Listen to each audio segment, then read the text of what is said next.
Et bonjour à tous les amis, bienvenue sur la chaîne YouTube RMC Sport pour un grand rendez-vous de kickboxing qui va avoir lieu le 8 février au Grand Palais FMR de Paris, mais également sur les chaînes RMC Sport. Ce choc entre Cyril Benzaken et Johan Lidon. J'ai la chance aujourd'hui d'avoir en visio en duplex Johan Lidon en direct de Lyon. Johan, est-ce que tu m'entends bien ?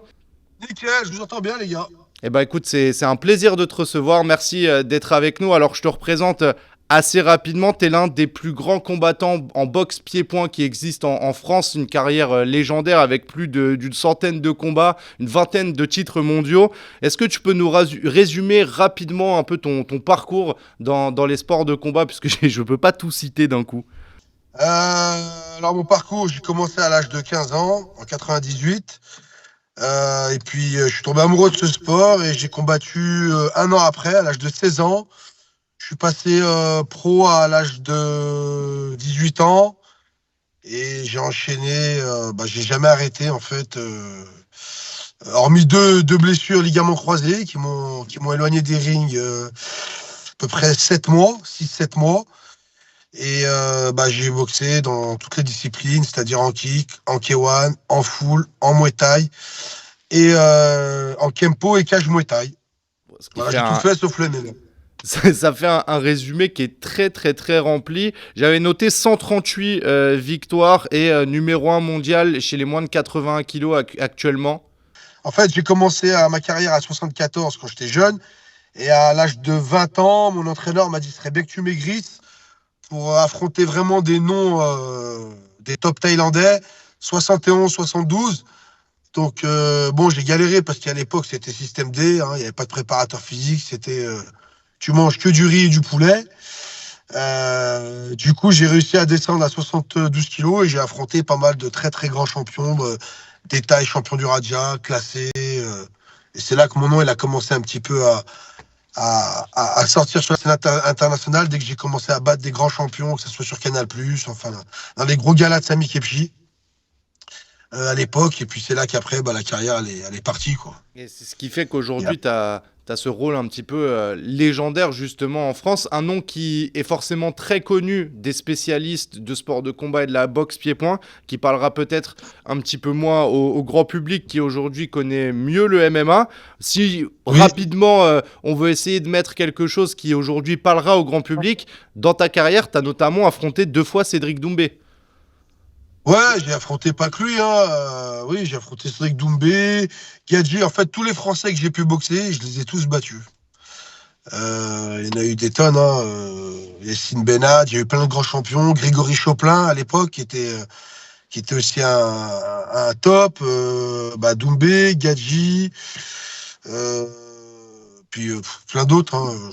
J'en passe des noms, mais je les ai tous boxés. Walid Haddad, Karim Ben Mansour, voilà, tout le monde. Je les ai tous boxés. On parlait de Cédric Doumbé parce que c'est vrai qu'aujourd'hui, sa popularité a largement dépassé, je pense, le kickboxing. La vraie question qu'on se pose aujourd'hui, c'est dans le sport de combat, est-ce qu'aujourd'hui, tu es plus connu et reconnu en France, dans lequel ce sport-là, ça parle plutôt à une niche, à des spécialistes, ou est-ce que tu es plus connu et reconnu à l'étranger, peut-être dans des pays dans lesquels les sports de combat, et notamment la boxe pied-point, est plus populaire qu'en France ? Non. Franchement, un peu de partout. Dès que je vais à l'étranger, les gens, les personnes me reconnaissent. Même dans le MMA, parce que j'ai pu m'entraîner avec des personnes qui côtoyaient déjà à l'époque le milieu. Non, en France, il y a eu une époque où c'était vachement médiatisé. Non, franchement, kiff, hein. Kiff. Et je voulais te demander, pareil. quand tu vois aujourd'hui tout ce qui se passe avec l'engouement autour du MMA, c'est-à-dire tout ce qui se passe sur les réseaux sociaux, les événements qui sont vendus en une vingtaine de minutes, etc. Est-ce que toi qui justement expliquais que dans ta carrière, tu es passé par beaucoup de pays, beaucoup d'étapes plus ou moins structurées, est-ce qu'aujourd'hui ça te tente de faire la bascule justement vers le MMA et ça y est, d'aller faire les premiers combats en MMA ? Moi, le MMA, je le suis depuis très, très, très, très longtemps. Je suivais à l'époque du Pride, à travers les magazines Karaté Bushido. Quand j'allais m'entraîner en Thaïlande, je croisais toujours des combattants brésiliens. Après, le truc, il y avait un problème, c'est que c'était pas autorisé en France. Je suis quelqu'un de très fidèle, c'est-à-dire mon entraîneur, ça a toujours été le même depuis plus de 20 ans, Nasser Kassem. Hmm. Donc du coup, bah, c'était compliqué de tout basculer et surtout qu'en France, on va pas se mentir, c'est tout nouveau. Moi, je le suis depuis très longtemps, hein. Je me suis entraîné avec des grands champions de ce sport et, et aujourd'hui, depuis que c'est autorisé en France, bah, bien sûr, j'ai envie de m'y mettre. Après, il y a eu le Covid. Moi, j'ai fondé ma famille après ma carrière. Je sais très bien que je suis plus en fin de carrière qu'en début de carrière. Mais voilà, je viens d'être papa de deux petites filles en l'espace de 3 ans. En l'espace de 3 ans, j'ai fait mariage des deux filles. Donc du coup, maintenant, ça a grandi. Elles ont grandi. Et maintenant, voilà, je peux plus me concentrer. Je peux plus me remettre dans le bain et me remettre à fond dans ma carrière. C'est pour ça qu'il y a le combat avec Cyril et que là, les gens vont être très, très étonnés de ma forme. Bah, félicitations hein, pour les enfants. Je pense que Merci. c'est, euh, c'est ce qu'il faut dire à ce moment-là. Justement, on a évoqué Cyril. Lui qui a ce côté un peu businessman autour du kickboxing. Toi, j'ai cru comprendre qu'à côté, c'était un petit peu différent. Toi, tu travailles à côté dans une carrosserie, je crois, c'est ça? Non, non, rien à voir. Non, D'accord. non, moi, Bon, on m'a absolument pas donné la bonne info. non, non, moi, en fait, je suis un débrouillard. C'est que je fais plein de choses en même temps. Je fais beaucoup de choses. Je suis quelqu'un d'hyperactif. Je Ouais. m'entraîne, j'entraîne, je fais des stages, j'ai fait mes propres événements. J'ai dû organiser une quinzaine de galas. J'ai organisé à peu près 10 de mes revanches. À chaque fois que je perdais contre un mec, il fallait que je le reboxe. Donc, j'ai boxé tous les mecs qui avaient pu me battre euh, dans mes événements. Après, bah, je fais d'autres choses, quoi. Voilà, je suis dans l'immobilier, je suis dans pas mal de choses. Voilà. Ok. Et je travaille à la mairie. Mon métier, je suis fonctionnaire public et je suis garde de parc. Je surveille un parc d'une quinzaine d'hectares et je fais en sorte que tout se passe bien, que les gens ils viennent se promener tranquillement. Ok, donc là on voit plus la réalité aussi du quotidien du combattant qui travaille à côté et qui fait ses deux carrières justement à 100%. Je voulais Ouais. te demander, la dernière fois que tu avais combattu, c'était ce qui pouvait être un petit peu tes adieux, mais pour ta région, ce combat-là face à Ouais. Cyril, concrètement, qu'est-ce qu'il représente Tu as envie de montrer justement que tu es encore frais et que tu peux prendre un combattant qui est plus jeune que toi. Genre, moi, on me parle pas d'âge. C'est quoi vraiment qui guide ce combat? Non, bah tu vois, tu as parlé tout à l'heure du truc du MMA, que c'est vachement populaire et tout. Bah, je me dis en fait, ce qui est triste dans mon sport, parce qu'à la base je viens du pied-point, c'est que je me dis franchement, bah faut le dire, hein, la Fédé, le promoteur, les médias, enfin je sais pas à qui on va remettre la faute, mais ils ont pas su faire en sorte de faire connaître notre sport plus que ça et le faire briller. Pourquoi au Japon, en Thaïlande, enfin d'autres pays, même en Hollande, c'est hyper populaire. Tu prends le MMA, tu vas en Hollande, en Angleterre, ça fait des années que ça existe, c'est légalisé, ça explose pas. En France, on est toujours les dernières roues de la charrette, et là, le MMA, il arrive, parce que c'est une cage, tout le monde en parle. Alors que là, le kickboxing, on a eu des grands noms, on a eu les meilleurs dans tous les pays, on a eu des Jérôme Le Banner, des Dida, des Skarbowski, enfin, je peux pas tous les citer, la liste est longue, mais des champions réputés dans le monde entier. Et on arrive aujourd'hui où les galas de kickboxing ne sont plus diffusés, on n'en parle plus. Euh, Bah, les champions qui étaient toujours en activité, bah, un petit peu se meurent. Ou il y en a certains, ils essayent le MMA, mais il y en a pour certains, c'est compliqué. Il y en a, bah, ils arrêtent. Et c'est dommage. C'est que je trouve qu'il y a eu il y a un truc qui a manqué, que le MMA ont réussi à faire, c'est-à-dire une grosse visibilité, une grosse com. Et ça fait que, bon, bah, ça marche parce qu'aujourd'hui, les événements se vendent vite parce que c'est devenu le sport un peu de monsieur et madame tout le monde. C'est familial. Je parle avec beaucoup de gens, ils n'y connaissent rien en MMA. Et franchement, quand je vois les événements de MMA en France, je me dis, on est vraiment à la ramasse. On va pas se mentir, franchement, ça fait 25 ans que je suis dans le game, le niveau, il est très bon. Franchement, il est pas ouf, quoi. Que tu vois par rapport aux États-Unis, au Japon, tant mieux hein, tant mieux pour tant mieux pour les MMA, tant mieux pour les combattants français qui excellent. Je vais citer Benoît Saint-Denis. Le mec, il a bossé, c'est un soldat, il explose tout. Euh, mais, euh, mais voilà, je trouve que notre sport, le pied-point, ils ont loupé quelque chose. Parce qu'il y a encore justement, il y a moyen de profiter encore aujourd'hui de cette locomotive qu'est le MMA pour essayer de raccrocher le kickboxing à ça. On sait qu'il y a certains événements qui peuvent se faire où on met des combats de pied-point au milieu d'un événement d'MMA. Tu penses que ça peut être ça une Ouais. solution? Ou il faut vraiment que dans le kickboxing, on ait peut-être cette personne ou cette star qui puisse porter un petit peu tout le sport? Comment est-ce que toi tu vois ça? Franchement, je sais pas, ça reste compliqué, je sais pas. Franchement, je sais pas du tout, je sais pas. Franchement, je sais pas, passer un temps, voilà, on va remonter avant. L'anglaise, t'en avais tout le temps. À l'époque de mon grand-père, il y en avait les jeudis, les lundis, c'était très populaire. L'anglaise, eh ben, elle est un petit peu morte, on va pas se mentir, en France. Il y a eu un peu de boxe thaï, les années 90, jusqu'aux années 2000. Là, il y a le MMA, alors que nos voisins, ça n'a pas explosé au niveau du MMA. Tu vois, en Italie, en Espagne, en Hollande, comme je l'ai dit, ça n'a pas explosé. En Angleterre, à part l'UFC, c'est pas non plus ouf. En France, tant mieux, ça marche. Je sais pas. Franchement, je sais pas du tout ce qu'il faut faire. Dans d'autres pays, ils ont essayé de faire des mix comme ça, mais ça n'a pas marché. Donc, je sais pas en France s'il faut faire des soirées multi-fight. Moi, j'y avais pensé en tant qu'organisateur de me dire faire un très beau combat d'anglaise, un très beau combat de kickboxing, un très beau combat de muay thai et un très beau combat de MMA. Mais ça reste compliqué au niveau des fédés. Parce que chacun veut la lumière et tu t'en sors à sortir des sommes exorbitantes, ne serait-ce que pour organiser ça. Hmm. Mais c'est sûr que ça serait peut-être l'idée. Demain, si on avait le droit de faire un mix, demain tu fais une belle opposition en anglaise, une belle opposition en muay thai et une belle opposition en MMA, tu peux faire en sorte que chaque sport explose plus. Parce que dans le MMA, faut être bon en anglaise, faut être bon en kick, faut être bon en mouet, faut être bon debout, faut être bon au sol. Donc, bien sûr que le MMA a besoin du striking. On va pas se mentir, franchement. Et comme du sol, comme de tout ce qu'il y a de complet dans le MMA. Donc, à voir. À voir si un jour on a le droit de faire des shows multi-fight en France. En tout cas, ce combat-là face à Cyril Benzaken, pour le coup, il va être assez médiatisé.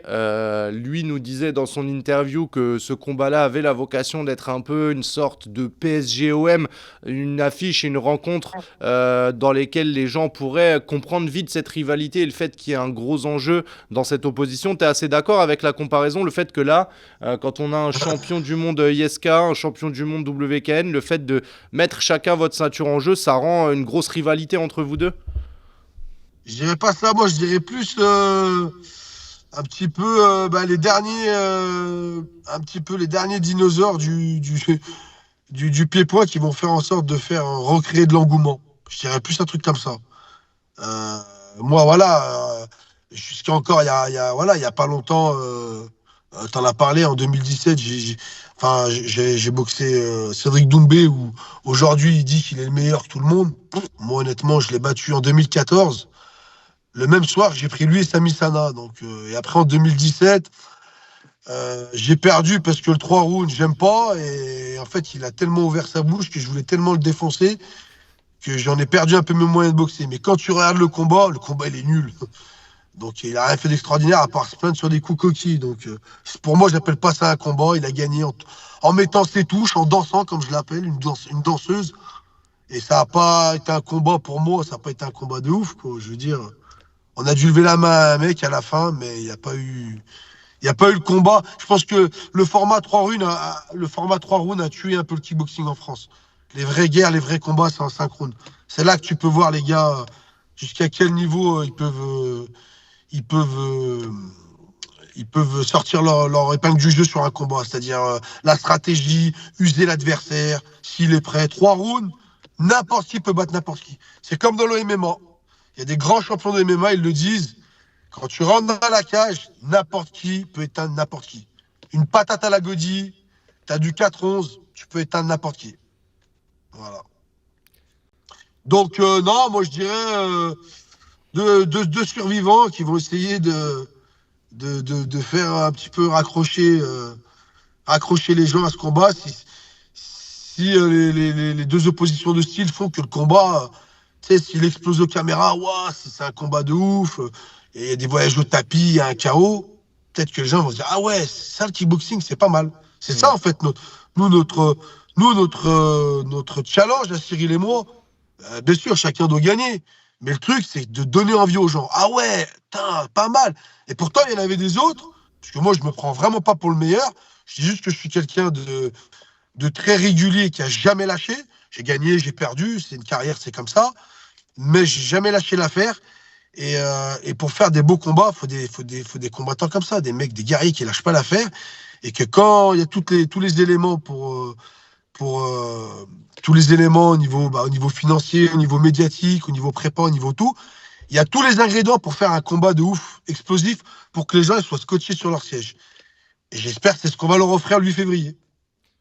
C'est Voilà. ce qu'on retient beaucoup de ton parcours aussi, parce que à chaque fois que moi, en tout cas, on me parle de Johan Lidon, les deux traits qui ressortent, c'est il a une force de frappe exceptionnelle, c'est pour ça qu'on l'appelle le bûcheron, parce qu'il met des KO assez fréquemment, mais c'est aussi ce fait de à chaque fois prendre les plus gros noms. Il y a vraiment une approche chez toi où tu ne refuses aucun défi, comme tu l'as dit, et puis c'est un peu aussi, c'est quelque chose qu'on voit dans ta manière de combattre. Il y a cette mentalité de rien lâcher. T'es quelqu'un qu'on n'envoie pas au tapis facilement, voire quasiment jamais en fait. Et honnêtement, je touche du bois en ayant tous les combats officiels, même sous-officiels, parce que je boxais en Thaïlande sans qu'il y ait de la pub à l'époque, il n'y avait pas trop d'internet. J'ai fait beaucoup de combats. J'ai exactement 194 combats et un peu plus de 150 victoires et 140 KO, je crois. Donc j'ai pratiquement plus de KO, on va dire sur un de mes combats, tu as un KO sur chaque combat, pratiquement.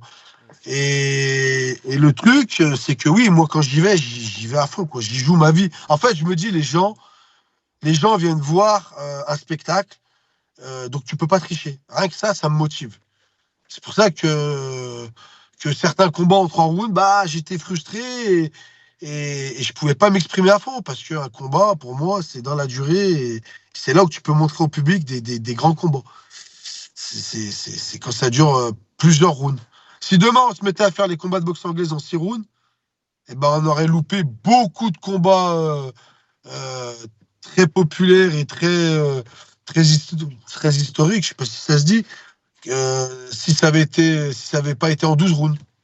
Je voulais en profiter pour reparler rapidement de Cédric Doumbé parce que tu l'as dit, tu l'as battu une première fois en 2014, il y a une défaite Ouais, en 2017, mais finalement, 2017. il n'y a Ouais. jamais eu la belle entre vous deux. Il y a jamais eu celui, tu sais, comme on dit aujourd'hui dans le gaming, ils appellent ça un BO3, il faut gagner 2 fois sur une série de 3. Est-ce que ça t'intéresserait Ouais. de faire une belle face à Doumbé aujourd'hui? Ah, mais moi, sans problème, hein. Alors là, il le sait, il m'a boxé 2 fois. Il sait quel genre de boxeur je suis. Il sait que c'est très, très dur en face. Moi, quand il veut, hein. S'il y a toutes les conditions réunies, mais sans problème, hein. De toute façon, c'est pour ça que je reviens là, que je me motive, hein. Je te dis, le 8, les gens ils vont être très, très étonnés de ma forme, hein. C'est un petit peu pour lui, parce que je trouve qu'il dénigre un peu trop le sport. À trop parler, il s'est perdu dans son trash talk. C'est bien, il a fait ce qu'il a fait. Pour ça, faut jamais être envieux. Faut toujours féliciter les gens. Moi, depuis que je le connais, parce qu'il y a le ring, et là, en dehors le ring, on s'est déjà parlé, machin. Le mec, bon, après, aucune animosité. Après, quand il se faisait chier, il avait envie de parler quand même d'un truc, tiens, un truc qui avait rien à voir avec le sport, que ça soit sur moi ou d'autres combattants. Donc c'est pour ça, je dis le mec, il a toujours voulu, il a toujours voulu qu'on parle de lui. C'est comme ça, il a dit, moi je voulais être acteur. C'est son but, c'est son obsession, qu'on parle de lui. Pourquoi, je sais pas. Moi, je parle d'un principe vivant heureux, vivant caché. Lui, non, c'est tout l'inverse. Mais je trouve qu'il s'est trop perdu dans son trash talk. Je vais aller à l'UFC, je vais tous les éteindre. Mais salut, ça va. Mais pour moi, franchement, t'as été un personne. Et franchement, je suis quelqu'un de très, très, très respectueux. Tout le monde me connaît dans le milieu. Je peux m'entraîner avec des mecs qui débutent, les laisser me taper, aller doucement. Des mecs moyens, faire en sorte qu'ils progressent. Et quand tu vois les premiers combats qu'il a fait, il y en a un, il entraînait à la part fitness. L'autre, c'était à 70 kilos, Tittle Shy. Ah, frère, excuse-moi, mais tu peux pas après prétendre le meilleur. Ok, il a battu Jordan Zebo, mais bon, moi, Jordan Zebo, je sais pas comment il a été entraîné, mais quand j'ai vu son combat, je me suis dit, faut pas bien être intelligent pour balancer un high kick d'entrée de jeu à un striker. Surtout qu'en plus, il a voulu le balayer, il n'arrive même pas à le balayer. C'est après, il a dit, ah tiens, je vais mettre un crochet. Il a mis un crochet, il l'a éteint. Mais au début, il lui tient la jambe, il a voulu le balayer, il n'a même pas réussi. Ah, je trouve que pour moi, il y a trop de cinéma. Il y a trop de cinéma. Trop, trop, trop, trop. Là, il va affronter Baki. Moi, je suis un petit peu les réseaux. Baki, il est jeune, il est bon. Après, est-ce qu'il a l'expérience pour gérer un public, un mec en face qui aboie sans arrêt? C'est pas dit. Lui, il a essayé de Ouais, rentrer dans ta tête à l'époque. Il y a eu la fois où il essaye de se mettre devant toi pendant la pesée. Il y a eu le livre, etc. Toi, comment est-ce qu'on le vit ce truc-là, même si on sent que ouais, mais, c'est pas un truc qui te mais touche de bah, c'est ouf. énervant. C'est ce que quand t'es un guerrier, quand t'es quelqu'un, c'est énervant et t'en perds un peu tes moyens. C'est pour ça. Après, c'est comme ça. C'est l'expérience. Comme on dit, l'expérience s'acquiert avec le temps. Tout le reste, c'est de l'information. Moi, la plupart des gens qui m'ont analysé, parce qu'un combattant, il faut l'analyser.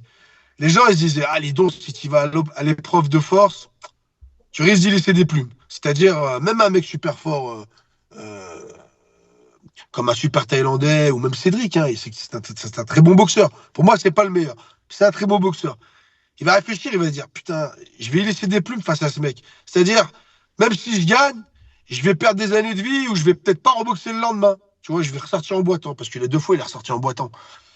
Et pourtant, c'était que 3 rounds. Donc, j'ai pas eu le temps de faire mon game plan pour bien le fracasser, pour bien le sécher. Donc, les mecs se disent, on va trouver tous les moyens pour le battre. Et lui, il s'est dit, par rapport à une personne de son entourage, ouais, avant, il y avait un gars qui l'avait boxé, Karim Biaggi, et dans les réseaux, quand on l'attaquait, Lidon, bah, il sortait de son match. Et c'est vrai. Et c'est vrai. C'est vrai que bah, je sortais de mon match, et dès qu'il y avait quelqu'un de mon entourage et qui me parlait de ça, ça me titillait et ça m'énervait. Alors, à l'entraînement, j'étais une machine de guerre. Mais après, le jour, tellement je voulais les exploser que t'en oublies ta boxe, t'en oublies ton intelligence, t'en oublies ton instinct, t'en oublies tout. C'est plus toi qui boxe, c'est cette rage à vouloir mettre KO. Et là, quand tu cherches ça, généralement, tu fais zéro. T'as un blocage. Maintenant, aujourd'hui, avec l'âge, la sagesse, le fait d'être papa, tout ça, tu prends du recul. Et aujourd'hui, tu peux m'attaquer sur n'importe quoi. Ça marchera pas. C'est impossible. Tu peux dire ce que tu veux. Je serai dans mon travail et si je dois te sécher, s'il y a une ouverture, je te sécherai. Mais ça, c'est grâce aussi à l'entourage. Depuis un petit moment, j'ai Fabrice Chiozo qui m'entraîne. Je vais pas vous le présenter, c'est un de nos plus grands champions en boxe anglaise. Et c'est des mecs comme ça qui m'ont fait grandir. Ça doit faire 4-5 ans que Fabrice m'entraîne en anglaise. Et c'est là que je me suis dit, ah ouais, mais en fait, j'étais nul en anglaise avant. Alors que tout le monde disait, ouais, Lidon, méfie-toi, il frappe, il a une bonne anglaise. J'avais une bonne anglaise, mais j'étais nul. Parce que quand un mec comme Fabrice Chiozo te prend sous son aile et t'explique vraiment l'anglaise, ah ouais, tu dis, là, c'est autre chose. Donc j'ai évolué, en fait, malgré que j'ai vieilli.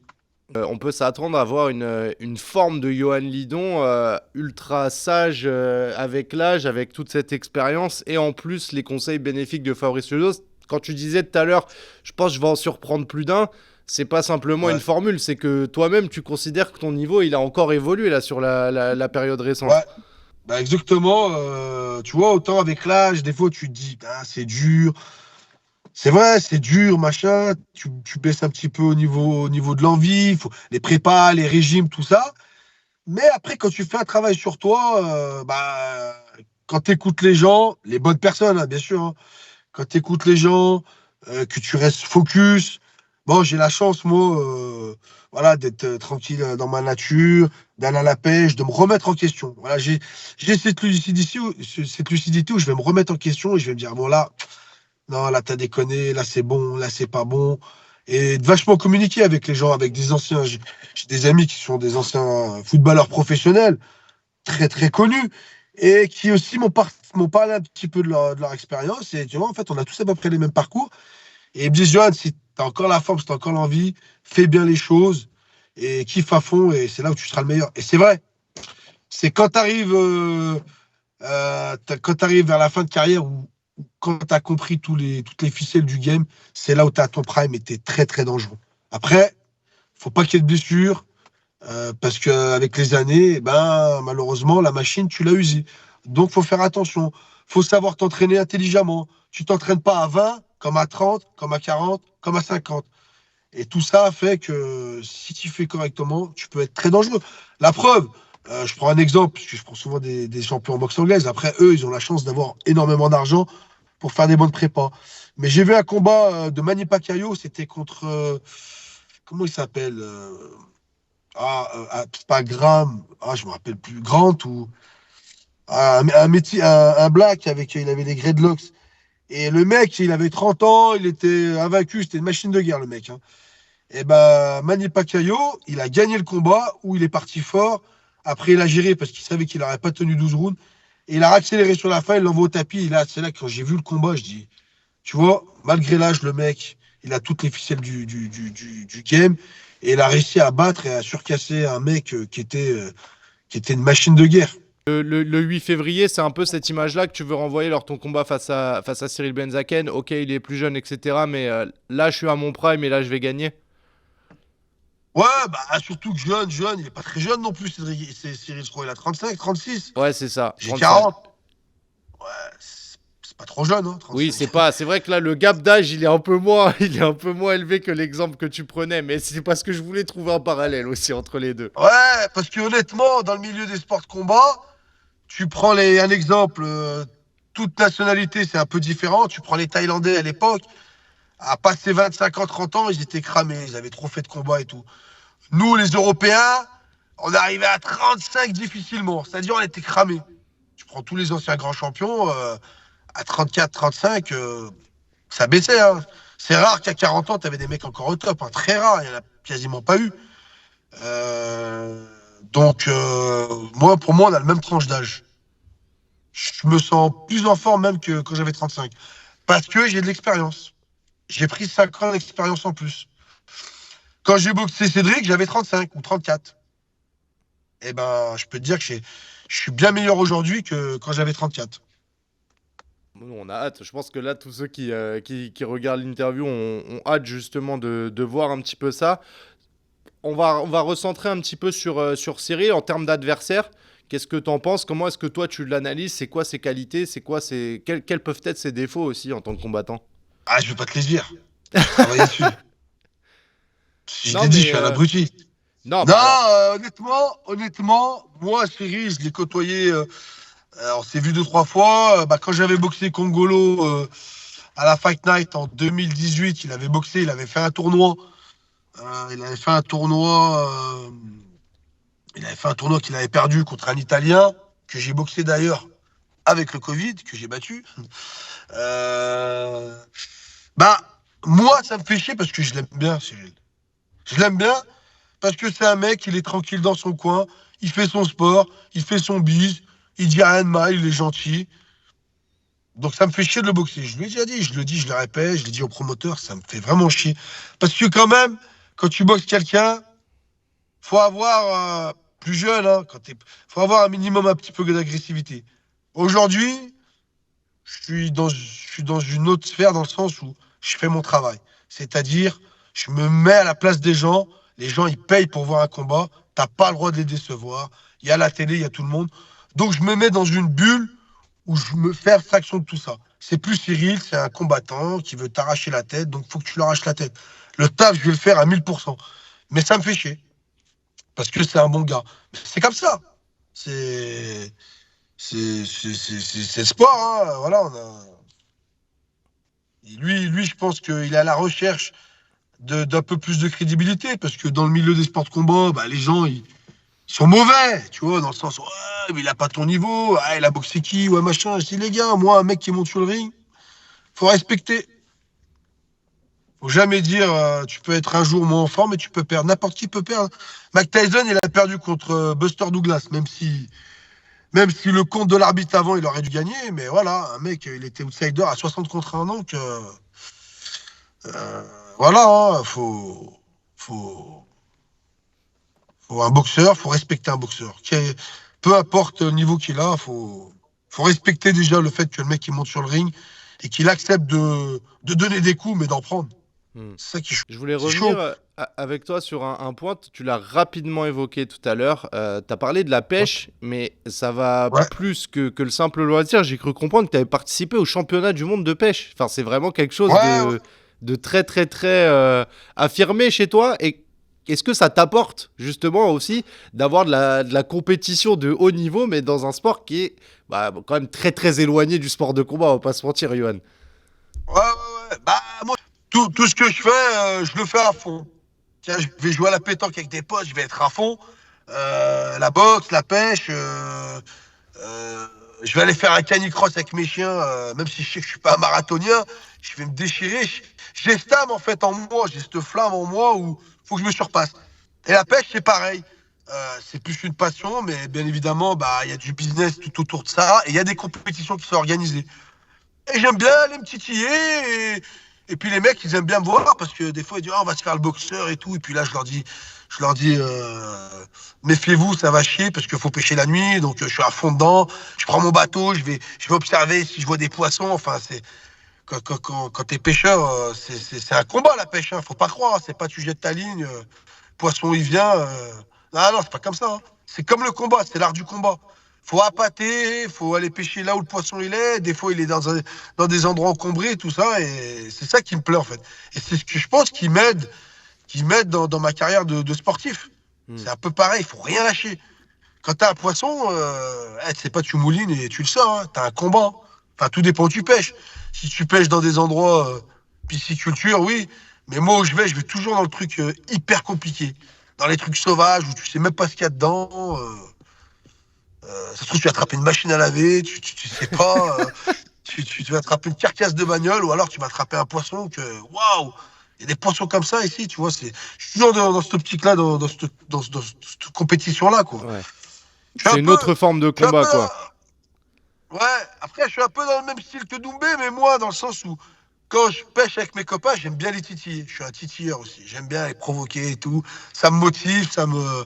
Mais pas à son niveau. Lui, c'est trop. Il se moque trop. C'est un gamin, c'est trop.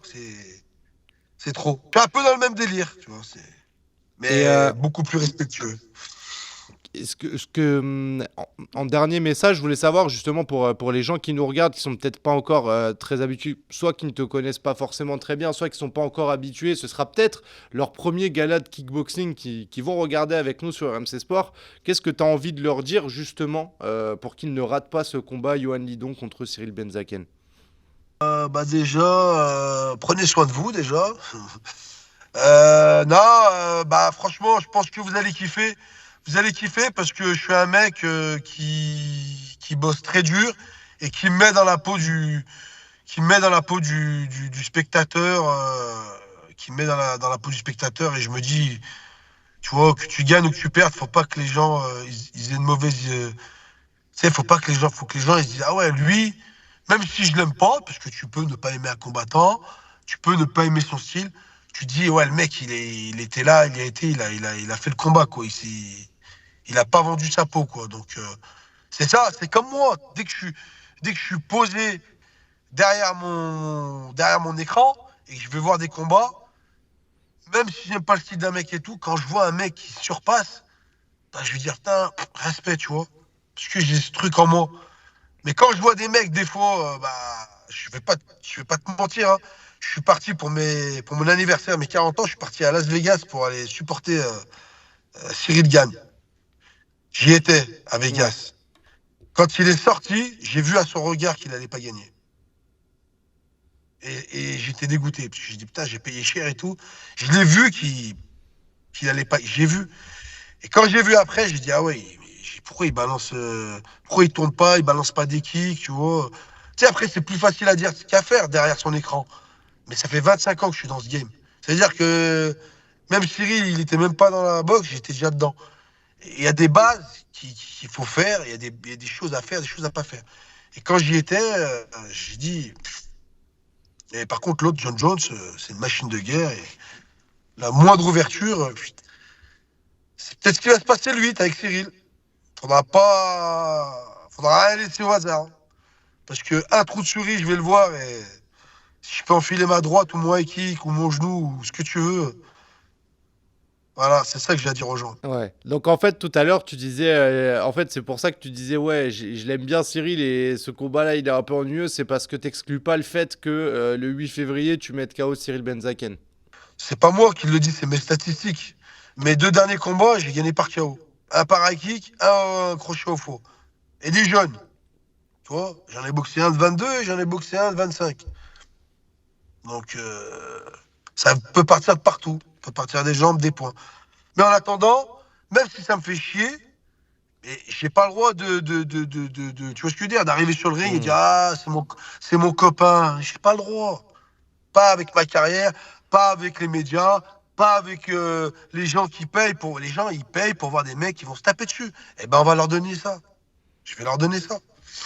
Tout simplement. Et en plus, je peux pas laisser le fait que mon copain, mon ex, comme je l'appelle, douceuse, puisse ouvrir sa bouche. Ça veut dire que si tu gagnes le 8 février, tu prends le micro, tu serais capable de passer un message à Cédric Doumbé. Ah ouais, pourquoi pas, hein. Avant, comme il l'a dit, parce qu'il le dit quand il a ses followers qui connaissent rien, où il dit ouais, c'est des bidons, c'est des claqués. Puis quand il a quand même l'esprit d'aplomb, il dit je respecte Yohan Lidon, j'étais gamin, je le voyais à la télé, je dis je veux battre ce mec. Tu vois. Eh ben, peut-être qu'aujourd'hui, ça s'est inversé. C'est lui qui est devenu mon lièvre. Peut-être que c'est maintenant j'ai envie de le tabasser. Alors qu'avant c'était lui, tu vois. Ça va faire En réagir, hein. 2014, ouais, bah en 2014, il voulait se faire connaître. Il voulait boxer les mecs en haut de l'affiche. Donc il entendait souvent Lidon. C'est tout à son honneur. En 2014, j'ai battu Sami Sana et lui le même soir. Tu vois. C'est pas d'abord j'ai boxé Sami Sana, qui est un très grand combattant, qui est dur. Sami, et lui, il venait de faire un combat contre un Russe où il avait gagné en un round. Donc il avait même pas fait 3 rounds. Donc j'ai tapé 6 rounds le même soir, quand même. Tu vois. Tu vois, c'est quand même. Hmm. J'aurais pu dire, je t'ai battu, mon pote, ça y est, je vais plus entendre parler de toi. Tu vois. Eh ben non, je lui ai redonné sa chance. Mais j'aurais dû lui donner sa chance en 5 rounds, pas en 3 rounds. Surtout que le Glory, à l'époque, ils savent que j'étais pas quelqu'un qui les brossait dans le sens du poil. Voilà. Donc quand t'es pas avec une organisation, quand t'es pas dans leur petit papier, ils vont faire en sorte de t'éliminer. Voilà. Et avant le Glory, j'ai été champion du Hit Showtime, qui après a été racheté et est devenu le Glory. Donc tu sais que le Glory, j'ai eu la ceinture, je peux dire que j'ai eu la ceinture du Glory. C'était Hmm. celle du Hit Showtime. Face à Marat Grégorian, qui aujourd'hui est dans les 3 meilleurs mondiaux à 70 kilos. Donc tu vois, c'est encore une preuve que ma carrière, j'ai pas battu des enfants de cœur, j'ai vraiment battu des mecs très très très forts. Et j'invite tout le monde, bien sûr, hein, tous ceux qui nous regardent soit maintenant, soit qui regardent justement cette interview sur YouTube, vous pouvez la regarder. Je pense qu'il y aura beaucoup de vidéos à se faire si vous regardez tous les combats de la Ouais. carrière de Yohan Lidon, mais je pense que c'est important aussi de faire le devoir, de se rappeler de tout ce que tu as pu accomplir justement à travers le monde en boxe pied-point. Juste une Mm. dernière question pour toi, Yohan. Ouais. Qu'est-ce que tu dois faire immédiatement après ce combat-là sportivement? Est-ce qu'il y a déjà un autre combat que tu as en ligne de mire, un autre événement, quelque chose, ou c'est étape par étape pour toi? Oui, bah, comme je l'ai dit à Cyril et à son équipe, ils m'ont remotivé. Vous avez remotivé le gamin de 20 ans. Autant il y a 6 8 mois, je dis c'est bon, la boxe, t'as pas pris de KO. Moi, une fois aussi, j'ai perdu avant la limite, mais c'était pas un KO. Mais c'était dans une cage. Après, j'ai pris ma revanche. Et je me suis dit, c'est bon, faut arrêter, t'as tes gosses, machin. Mais ils m'ont remotivé. Donc, du coup, je me suis réenclenché, j'ai remis la machine en route. Donc là, je boxe Cyril. Ensuite, je boxe le 20 avril en Muay Thai pour une ceinture WBC Diamond. Alors, une WBC Diamond, c'est une ceinture qui donne à des gars qui ont déjà été champions du monde dans plusieurs catégories. Donc moi, Ok. j'ai été champion du monde dans 2 catégories en Muay Thai. Et, et en tout dans 5 catégories. Donc du coup, la WBC m'offre un peu ce privilège de combattre pour cette ceinture. Ensuite, je combats le 30 mai chez moi MMA. Je fais mon premier combat de MMA, voilà. Je vous le Ah dis. oui, Un scoop ou pas, ça fait un moment que je devais le faire. ok. En fait, je devais combattre même à Metz le 24 janvier. Je devais même combattre avant dans l'organisation euh, d'un ami, là, Danny Coquet. Mais le planning a fait que ça tombait à l'eau, machin. J'ai chopé un staphylocoque en Thaïlande justement à cause du MMA. Je sais pas, les mecs manquent d'hygiène, donc j'ai chopé un staphylocoque. Donc c'est propre un petit peu au MMA. Du coup, ça m'a ralenti dans ma progression. Et du coup, là, tout va bien. Cyril le 8, le 20 avril en Mouais, le 30 en MMA et le 28 juillet aux arènes d'Orange. Bah ça, il y a Voilà mon pas mal. planning. Vous L'année savez 2024, tout. elle est bien remplie. Et quand tu dis que tu fais ton retour et qu'ils t'ont remotivé, c'est pas que de la formule, hein. Le planning, il est déjà chargé. Merci beaucoup, Johan Voilà, Lidon, pour cette voilà. interview, pour ces quelques minutes. Je rappelle le Merci à vous rendez-vous. les gars. 8 février, Grand Palais éphémère à C'est Paris. ça. Et donc ne manquez pas ce combat qui sera diffusé sur RMC Sport. Merci encore à Johan Lidon et n'hésitez pas en commentaire, les pouces bleus et bien Voilà. évidemment. Et à très très vite Johan. Et bonne journée à tous et à très très vite sur RMC Sport les amis. Merci, bonne journée à tous et rendez-vous le 8. Ça va. Si vous voulez voir des étincelles, regardez le 8 RMC. Je vous dis juste ça. Ciao. Merci Johan. Bis. Ciao. Ciao.